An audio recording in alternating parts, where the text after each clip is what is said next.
Intego ya gatatu, waremewe gusa na Kristo. Mureke imizi yanyu ishorere muri Kristo, muvome muri we ibibatunga. Mukomeze gukurira mu mwami, mukomerere muri we kandi mugire imbaraga nyinshi. Abakolosayi igice cya 2 umurongo wa 7. Umunsi wa 22. Waremewe gusa na Kristo. Imana yari izi neza ibyo ikora kuva mu itangiriro. Yagennye kuva kera gushushanya ubuzima bw'abayikunda bugasa n'ubuzima bw'umwana wayo. Muri we nimo tubona ishusho y'umuntu ya mbere kandi ari nayo Imana yifuza ko tugira. Abaroma igice 8 umurongo wa 29. Iyo turebye uwo mwana tubona umugambi Imana yari ifite irema buri kintu. Abakolosayi igice cya 1 umurongo wa 15. Waremewe guhinduka ugasa na Kristo. Kuva mu itangiriro umugambi w'Imana wari kugushushanya n'umwana wayo Yesu. Icyo nicyo waremewe kandi niyo ntego ya gatatu y'ubuzima bwawe. Uwo mugambi Imana yawuhishuye mu gihe cyo kurema ibiriho. Imana iravuga iti, tureme umuntu agira ishusho yacu ase natwe. Mu byaremwe byose umuntu wenyine niwe waremwe mu ishusho y'Imana. Uwo ni umugisha ukomeye cyane kandi biduha icyubahiro. Ntabwo tuzi neza icyo gusa n'Imana bivuga mu buryo busesuye, ariko hari bimwe tuzi. Nk'Imana turi biremwa bifite umwuka, imyuka yacu ntishobora gupfa kandi izahoraho na nyuma yo gupfa kw'imibiri yacu. Turi biremwa bifite ubwenge kuko dushobora gutekereza, tukajya impaka, tugakemura ibibazo nk'uko Imana ibigenza. Dushobora kugirana ubusabane n'abandi kuko dushobora gukunda no gukundwa, kandi tugira umutimanama udutera gukora neza, tukamenya gutandukanya ikibi n'icyiza. Ibyo bigatuma tuzahagarara imbere y'intebe y'urubanza y'Imana. Bibiliya ivuga ko abantu bose atari abizeye gusa bafite igice cy'iyo shusho y'Imana. Niyo mpamvu kwica no gukuramo inda ari icyaha. Ariko iyo shusho y'Imana ntiyuzuye kandi yarangiritse, ndetse itakaza isura kubera icyaha. Bityo Imana yohereza Yesu ku isi kugira ngo asubiranye ya shusho y'Imana twe twari twatakaje. Kugira ishusho y'Imana ugasa nayo bivuga iki? Bivuga gusa na Kristo Yesu. Bibiliya iravuga ngo Yesu niyo shusho y'Imana, niyo shusho iboneka y'Imana itaboneka, niyo shusho ya kamere yayo. Abantu bakoresha kenshi umugani ngo imfura na se barangana, bashaka kwerekana ko umwana asa na se. Iyo abantu bavuze ko abana banjye basa nanjye biranezeza cyane. Imana nayo ishaka ko abana bayo bagira ishusho yayo bagasa nayo. Bibiliya iravuga ngo mwaremewe gusa n'Imana kubwo gukiranuka no kwera mu kuri. Reka mbivuge mbyeruye, ntuzigera uba Imana kandi nta nubwo uzigera uba akamana gato. Icyo kinyoma cyubakiye ku bwirasi niwo mutego wa mbere Satani yateze abantu. Satani yasezeranije Adamu na Eva yuko nibumvira inama ye bazamera nk'Imana. Hari amadini menshi y'inzaduka n'ibitekerezo by'abahanga bakurikira ibyitwa New Age akomeza kwigisha icyo kinyoma ko turi Imana kandi ko dushobora kuba utumana. Icyo cyifuzo cyo kuba Imana kigaragaza mu bundi buryo igihe cyose tugerageza kugenga ibiba mu buzima bwacu, ibizatubaho cyangwa abantu badukikije. Ariko kuko twe turi ibiremwa, nta na rimwe tuzahinduka umuremyi. Imana ntabwo yigeze igusaba kuba Imana, igusaba kugira kamere y'Imana, kugendera mu by'ishyira imbere, imyitwarire na kamere yayo. Bibiliya iravuga ngo muhinduke bashya, mugire ubuzima buremwe n'Imana, ubuzima buhindutse bivuye ku mutima kandi bugaragarira mu myitwarire yanyu uko Imana igenda yishushanya muri mwe. Intego nkuru y'Imana ku buzima bwawe ku isi ntabwo ari ukubaho neza udamaraye, ni ukugenda uhinduka mushya muri kamere yawe. Imana ishaka ko ukura mu mwuka kugeza ubwo usa na Kristo. Gusa na Kristo ntabwo bivuga kureka kuba uri we cyangwa guhinduka igishushanyo kitagira ubwenge. Imana yakuremye mu buryo bwihariye, niyo mpamvu idashaka kukwambura kuba uri we. Gusa na Kristo ni uguhindura kamere yawe, ntabwo ari ukukwambura kuba uri we. Imana ishaka kugira imico nk'igaragara mu nyigisho Yesu yatanze ku musozi, imico igaragaza imbuto z'umwuka, imico isa niyo Pawulo avuga ku rukundo, imico isa niyo Petero yanditse igomba kuranga ubuzima bwera imbuto kandi bukungura ubwami bw'Imana. Igihe cyose uzaba wibagiye ko guhindura imico yawe biri mu migambi y'Imana, uzajya urakazwa n'ibikubaho mu buzima. Uzajya uhora wibaza ngo kuki ibi bimbayeho, kuki ndi muri ibi bihe bikomeye bitya? Kimwe mu bisubizo ni uko ubuzima bugomba gukomera. Icyo nicyo kiduha gukura. Ibyo ni ibihora bitwibutsa ko isi atari ijuru. Hari abakristo benshi basobanura nabi isezerano Yesu yatanze ko bamwizera bazagira ubugingo bwinshi, bakumva ko bivuga guhorana ubuzima bwiza, kubaho mu bukire, guhora unezerewe, ibyo wifuje gukora byose bikaguhira, kandi wagira ibibazo ugahita ubona ibisubizo kubwo kwizera no gusenga. Muri make, bene abo bahora bategereje ko ubuzima bwa Gikristo buba idembe gusa.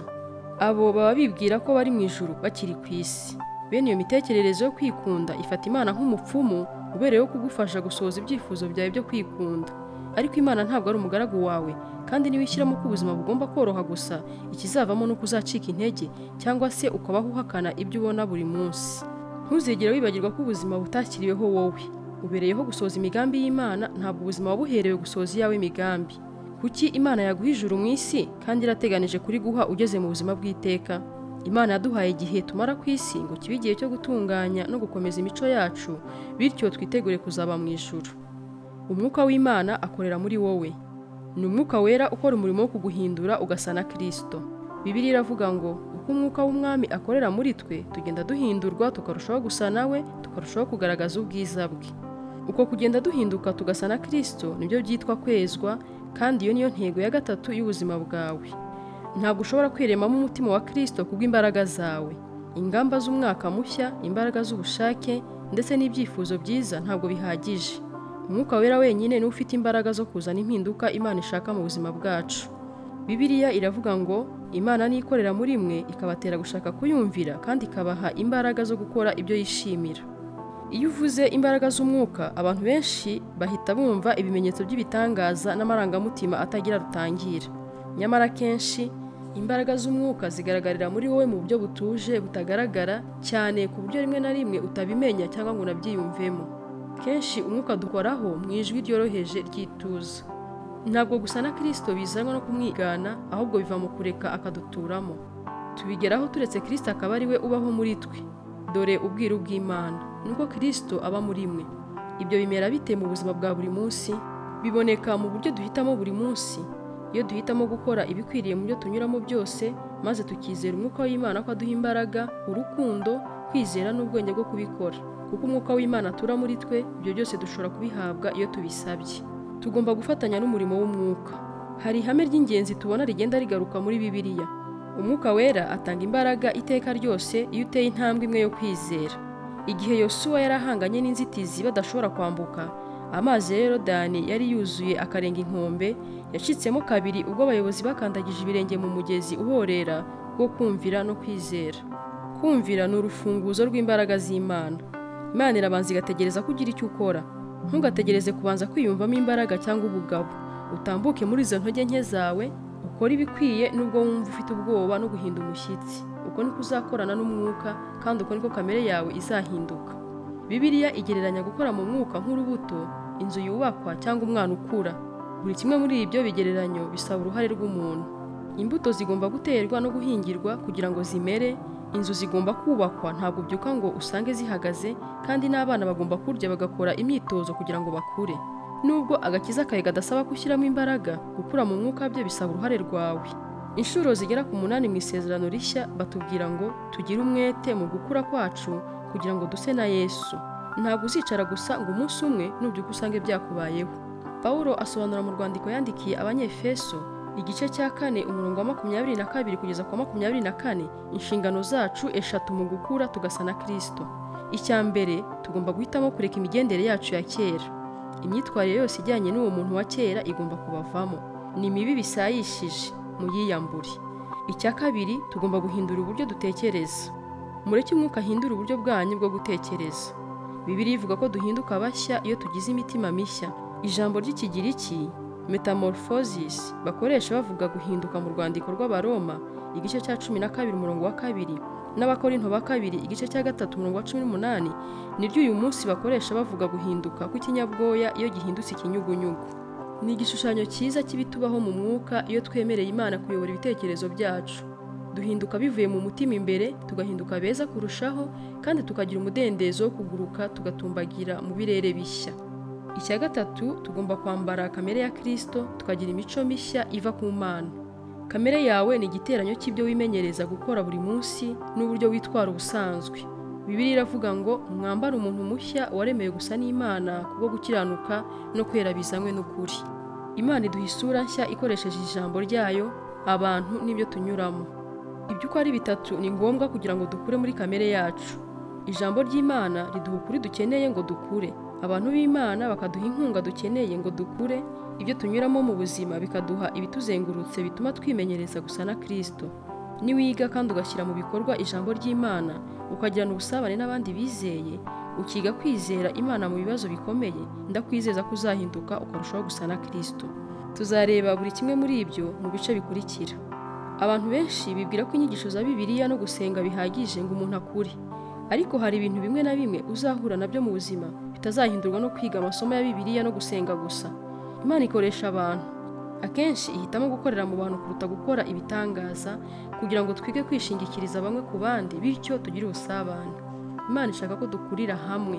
Mu madini menshi abantu batekerezwa ko bakuze mu mwuka kandi bejejwe nabo baba baritaruye abandi, bakibera mu bigo byubatse kure mu misozi ngo batanduzwa no guhura n'abandi bantu.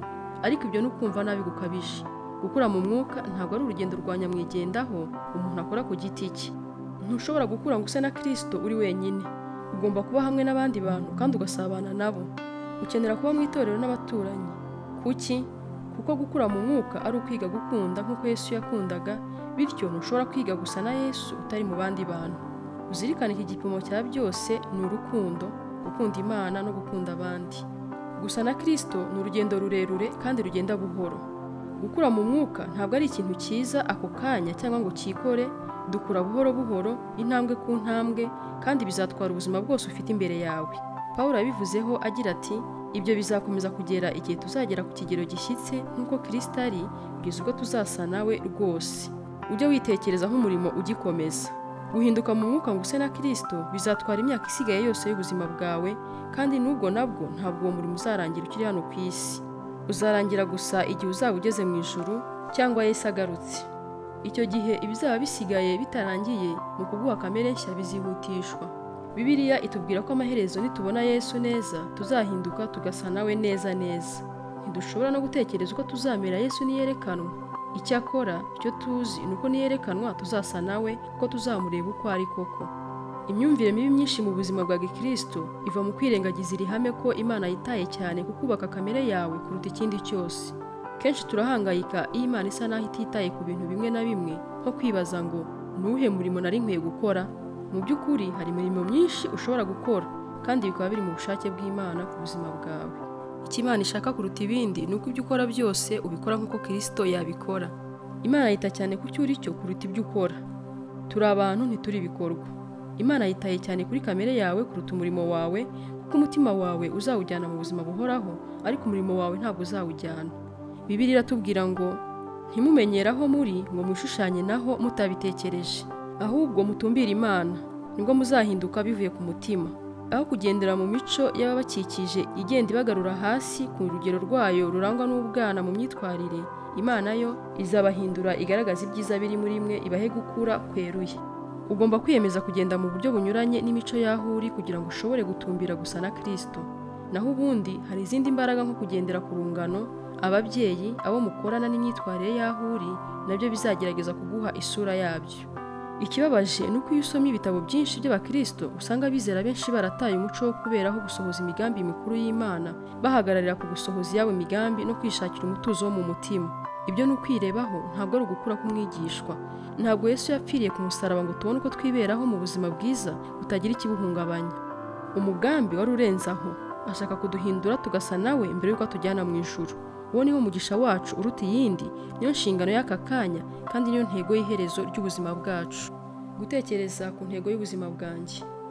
Ingingo yo kuzirikana: naremewe gusa na Kristo. Umurongo wo gufata mu mutwe: uko umwuka w'Umwami akorera muri twe, tugenda turushaho gusa nawe kandi tukarushaho kugaragaza ubwiza bwe. Abakorinto ba 2 igice cya 3 umurongo wa 18. Ikibazo cyo gutekerezaho: ni mu kahe gace k'ubuzima bwanjye nkwiriye gusaba imbaraga z'umwuka ngo zimpindure ndusheho gusa na Kristo?